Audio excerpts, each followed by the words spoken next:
नमस्कार दोस्तों, स्वागत है आप सभी का हमारे इस चैनल सनातन ज्ञान गंगा पर। दोस्तों, अगर आप जीवन में कुछ नया सीखना चाहते हैं तो इस चैनल को सब्सक्राइब जरूर करें।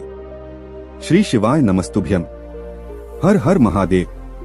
दोस्तों, आप सभी जानते हैं कि कल के दिन पड़ रही है अष्टमी की विशेष तिथि और पूज्य गुरु जी कहते हैं कि जब भी आपको लगे कि आप संसार में सबसे ज्यादा दुखी हैं, सबसे ज्यादा परेशान हैं, आपके जीवन में धन की समस्या चल रही है, आपका व्यापार अच्छे से नहीं चल रहा है, नौकरी में किसी प्रकार की समस्या चल रही है, या फिर आपका विवाह समय से नहीं हो रहा है, और या फिर आप अपने मकान जमीन से परेशान हो चुके हैं, तो पूज्य जी ने कहा कि अगर आपके जीवन में किसी भी प्रकार की समस्या चल रही हो तो को अष्टमी की विशेष तिथि में यह विशेष उपाय जरूर करना चाहिए, और ये उपाय करने के बाद आपके जीवन की सारी समस्याओं का अंत होने वाला है और आपको धन वैभव मान सम्मान की प्राप्ति होने वाली है। तो चलिए जानते हैं उस विशेष उपाय के बारे में। लेकिन उससे पहले अगर आप भोलेनाथ जी को सच्चे दिल से मानते हो तो इस वीडियो को लाइक करें और चैनल को सब्सक्राइब करके कमेंट में हर हर महादेव जरूर लिखें। देखे, पूज्य गुरुजी हमेशा कहते हैं कि जब भी प्रदोष की तिथि पड़ा करें, मासिक शिवरात्रि की तिथि पड़ा करें या फिर अष्टमी की तिथि पड़ा करें, तो हमें कुछ विशेष उपाय करने से बिल्कुल भी नहीं चूकना चाहिए। यह ऐसे खास दिन होते हैं जिस दिन किया गया कोई भी उपाय हमें बहुत ज्यादा पुण्य की प्राप्ति करवाता है और हमारे कष्टों का बहुत ही जल्द निवारण होता है। देखिए, इस वीडियो में हम लोग पूज्य गुरुजी द्वारा बताए गए कुछ बेहद खास उपायों के बारे में बात करेंगे। चलिए बात करते हैं पूज्य गुरुजी द्वारा बताए पहले खास उपाय के बारे में। ये उपाय आपके जीवन की सारी आर्थिक समस्याओं को समाप्त कर देगा और आपको धन प्राप्ति कहीं न कहीं से अवश्य होगी। इस उपाय के लिए सबसे पहले आपको 11 चावल के दाने ले लेने हैं। चावल के दाने कहीं से भी टूटे हुए नहीं होने चाहिए, खंडित नहीं होने चाहिए, क्योंकि शिवलिंग में हम लोग कोई भी चावल खंडित समर्पित नहीं करते हैं। फिर इसी के साथ आपको ले लेना है 1 लोटा जल। लोटा तांबे का ले लीजिएगा और इसमें जल आप अपने किचन से ले लीजिएगा। आपके किचन में मटका, आरो या बाल्टी जो भी लगा हुआ हो वहीं से आपको 1 लोटा जल भर लेना है। फिर सबसे आखिर में आपको ले लेना है सिर्फ 1 बेलपत्र। अगर आपके पास बेलपत्र नहीं है तो शिवलिंग के ऊपर चढ़ी हुई बेलपत्र को उठाकर जल से शुद्ध करके फिर आप उसका भी इस्तेमाल कर सकते हैं। बस आपको ध्यान रखना है कि बेलपत्र कहीं से भी टूटी हुई नहीं होनी चाहिए, खंडित नहीं होनी चाहिए, और साथ ही साथ बेलपत्र की डंडी के आखिर में जो दूत होता है यानी जो डंठल होती है भी नहीं होना चाहिए। अब ये तीनों सामग्री लेकर आपको जाना है शिवालय। लेकिन गुरुजी ने कहा कि वैसे तो आप कोशिश करिएगा कि आप यह उपाय इस अष्टमी के दिन प्रदोष काल में कर लें, क्योंकि प्रदोष काल में साक्षात महादेव शिवलिंग में विराजमान होते हैं। इसलिए अगर आप प्रदोष काल में करते हैं तो यह सबसे उत्तम होता है। अगर प्रदोष काल में आपको टाइम नहीं मिल पाता है तो फिर आप सुबह भी कर सकते हैं या फिर शाम को या फिर रात में किसी भी समय इस उपाय को कर सकते हैं। अब शिवालय पहुंचकर सबसे पहले शिवलिंग के सामने आप ये जो 11 चावल के दाने लेकर गए हैं, इन चावल के दानों को आप एक एक करके इस 1 लोटा जल में डालते जाइए। 1 चावल का दाना डालें और श्री शिवाय नमस्तुभ्यम मंत्र का स्मरण करें। फिर दूसरा चावल का दाना डालें और श्री शिवाय नमस्तुभ्यम मंत्र का स्मरण करिए। ऐसे ही आपको 11 चावल के दाने इसमें डालने हैं और 11 बार श्री शिवाय नमस्तुभ्यम मंत्र का स्मरण कर देना है। फिर इसके बाद अब आपको ये उपाय बहुत ही ध्यान से समझना। देखिए, आपके जो दाहिने हाथ यानी राइट हैंड की जो हथेली होती है, उस हथेली के ऊपर आपको बेलपत्र रख लेनी है।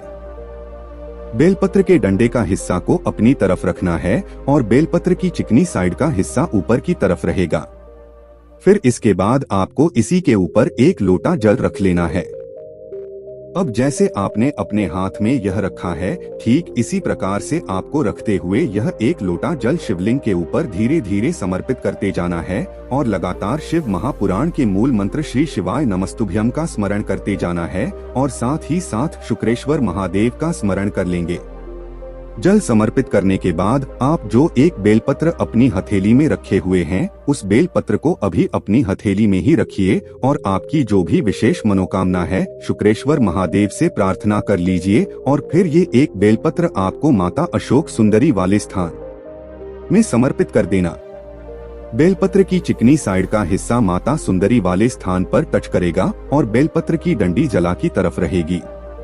फिर इसके बाद वहीं शिवलिंग के सामने बैठकर आप थोड़ी देर श्री शिवाय नमस्तुभ्यम या फिर ओम नमः शिवाय मंत्र का स्मरण कर लीजिए, फिर वापस अपने घर आ जाइए।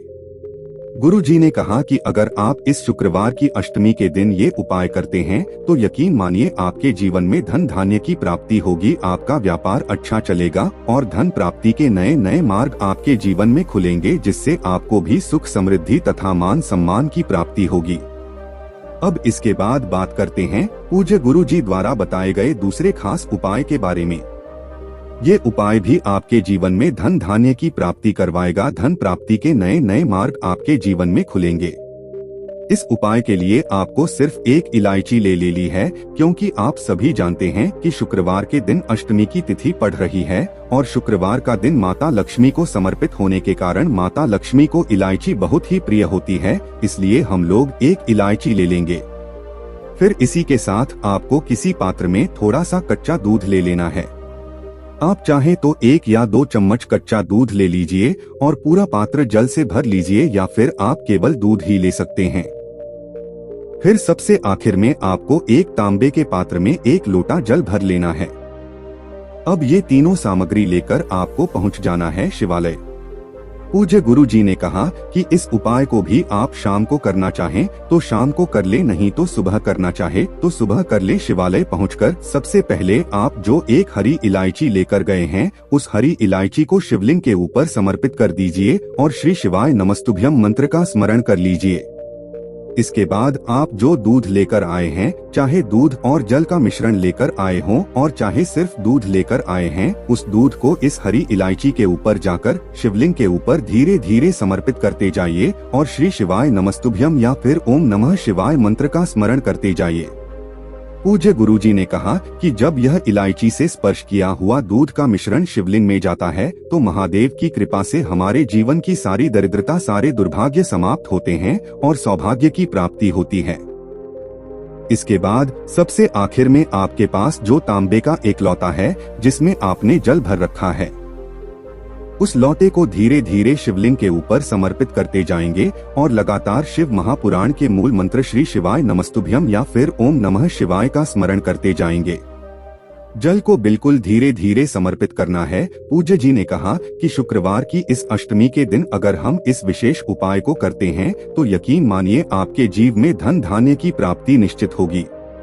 अब सबसे आखिर में बात करते हैं खास उपाय की जो आपके जीवन में धन धान्य की प्राप्ति निश्चित ही करवा कर रहेगा, क्योंकि पूज्य गुरुजी ने कहा कि ये उपाय आपको सिर्फ बेलपत्र से करना है और बेलपत्र से किया गया कोई भी उपाय महाद्वीप को बहुत शीघ्रता से प्रसन्न कर देता है, क्योंकि बेलपत्र का जो वृक्ष है वह माता पार्वती के आंसुओं से उत्पन्न हुआ है और माता पार्वती के आंसुओं से उत्पन्न होने के कारण भी महाद्वीप को अत्यधिक प्रिय होता है। इसलिए ये उपाय करने के बाद आपके जीवन में निश्चित ही लक्ष्मी की प्राप्ति होगी और अखंड लक्ष्मी की प्राप्ति होगी। एक ऐसे लक्षण की प्राप्ति होगी जो आपके जीवन में सकारात्मक ऊर्जा का प्रवाह करेगी, जो सिर्फ अच्छे कार्यों के लिए ही खर्च होगी। कि इस उपाय के लिए आपको सिर्फ एक दीपक लेना है। दीपक आप चाहें तो मिट्टी का भी ले सकते हैं या फिर आप अपने घर पर शुद्ध आटा मारकर उसका विधि पर तैयार कर सकते हैं। इस दीपक में आपको एक लंबे रुई की बत्ती का योग करना है और साथ ही साथ इसमें शुद्ध देशी घी का प्रयोग करेंगे। लंबी रुई की बत्ती का प्रयोग इसलिए करते हैं क्योंकि जब भी हमें माता लक्ष्मी के समक्ष कोई उपाय करना होता है, जब भी हमें अपने जीवन में धन धान्य की प्राप्ति करवानी होती है, धन को बढ़ावा न होता है, तो पूज्य गुरुजी ने कहा कि आपको लंबी रुई की बत्ती का प्रयोग करना चाहिए। अब यह दीपक लेकर आपको पहुंच जाना है किसी भी बेलपत्र के वृक्ष के नीचे। पूज्य जी ने कहा कि ये उपाय आपको सिर्फ और सिर्फ बेलपत्र के वृक्ष के नीचे करना है और साथ ही साथ ये उपाय आप सिर्फ शाम के समय में करेंगे। शाम को जब सूर्यास्त होते हैं तो उस समय ही आपको ये अचूक उपाय करना है। देखिए अब यह दीपक आपको बेलपत्र की जड़ के आसपास कहीं पर रख देना है और वहीं पर इसे प्रज्वलित कर देना है। श्री शिवाय नमः मंत्र का स्मरण करते हुए यह दीपक आपको प्रज्वलित कर देना है और दीपक का जो मूर्ख है यानी दीपक की बत्ती का जो मूर्ख है वह उत्तर दिशा की तरफ आपको रखना है। उत्तर दिशा की तरफ रखते हुए इस दीपक को प्रजा क्लिक कर दीजिए और वहीं बेलपत्र के वृक्ष के नीचे बैठकर आप कम से कम 11 बार या 21 बार गए 51 बार या फिर 108 बार जितना भी आपके पास टाइम उतनी देर आप श्री शिवाय एम्स्टर्डम या फिर ओम नमः शिवाय मंत्र का स्मरण कर लीजिए। आपके जीवन में धन की वजह से जो समस्या चल रही है उसको दूर करने की प्रार्थना करते हुए फिर वापस अपने घर आ जाएंगे। जी ने कहा कि अगर आप इस विशेष उपाय को सोमवार को करना चाहे तो सोमवार को कर सकते हैं और शुक्रवार को करना चाहे तो शुक्रवार को कर सकते हैं। अगर आप 5 शुक्रवार या फिर 5 सोमवार बेलपत्र की वृक्ष के नीचे दीपक प्रज्वलित कर देते हैं तो हम आपको यकीन दिलाते हैं कि आपके जीवन में निश्चित ही धन धान्य की प्राप्ति होगी। दोस्तों आज के लिए बस इतना ही, मिलते हैं एक और ज्ञानवर्धक वीडियो के साथ। धन्यवाद।